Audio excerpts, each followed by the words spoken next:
This is a capture race challenge for white. So white's first move must be this, otherwise this one stone will die very easily. And of course, black should extend, or else white can capture black very easily. And white should keep crawling here on the second line. These are all very essential moves. Now black has a choice to make. If black stands down here further, white can play this. And now this is a 5 liberties versus 4 liberties situation. And black will die. So black's best bet is this move. And now if white does not cut here, black will connect here, and black will have more liberties than white.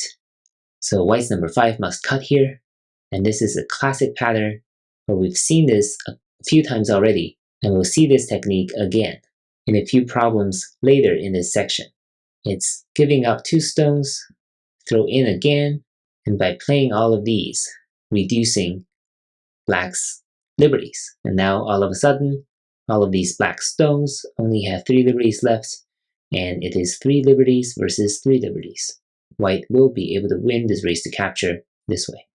So although this is a 19-move variation, the first 4 moves should be pretty obvious, and then white employs this very important technique, giving up 2 stones and throwing in again, so that black does not have a real eye, and black's liberties are extremely short.